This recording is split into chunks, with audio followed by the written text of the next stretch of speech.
এই যে ৮ দিন হাসপাতালের যে ঘটনাটি ঘটেছে, সেখানে শুধুমাত্র তাদের ৩ লক্ষ টাকা জরিমানা করলেই হবে না, তাদেরকে তাদের হাসপাতালের লাইসেন্স বাতিল করতে হবে। সঠিক তথ্য সংগ্রহ করতে তার যা যা প্রয়োজন সবকিছুই করবে, তাতে আবার অনুমতির কি প্রয়োজন আছে? আমি মনে করি সাংবাদিকদের উপর এই যে ৮ দিন হাসপাতালের পরিচ্ছন্ন কর্মী যারা আছেন, তারা যেভাবে আচার আচরণ করেছেন এবং মায়ের মুখে আচরণ করেছেন, সেটা বাংলাদেশের মানুষ সবাই ভিডিও ফুটেজে দেখেছেন এবং আমরাও দেখেছি। এইটার একটা সুষ্ঠু বিচার হওয়া দরকার। তাদের সর্বোচ্চ শাস্তি, তাদের লাইসেন্স বাতিল করতে হবে।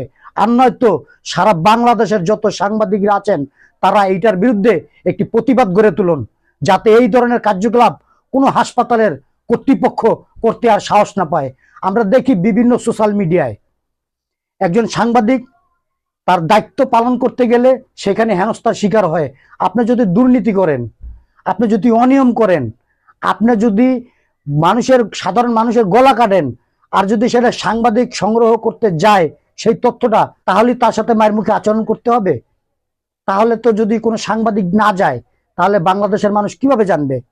আমার প্রশ্ন বর্তমান প্রশাসন এবং বর্তমান সরকার জনাব তারেক রহমানের কাছে, যে এই যে ৮ দিন হাসপাতালের যে ঘটনাটা ঘটেছে, যে সমস্ত সাংবাদিকের উপর পরিচ্ছন্ন কর্মীরা ইট পাটকেল নিক্ষেপ এবং চেয়ার ছোড়াছুরি করেছেন, তাদের প্রত্যেককে আইনের আওতায় আনতে হবে এবং শাস্তির বিধান হিসাবে ৮ দিন হাসপাতালের লাইসেন্স বাতিল করতে হবে। আর নয়তো এদের মতো প্রায় অধিকাংশ হাসপাতালের কর্মকর্তা কর্মচারীরাই এই ধরনের ব্যবহার সাংবাদিকদের সাথে করে থাকে, যাতে আর কেউ এই ধরনের ব্যবহার করতে না পারে, সেই জন্য সরকারকে হস্তক্ষেপ নিতে হবে।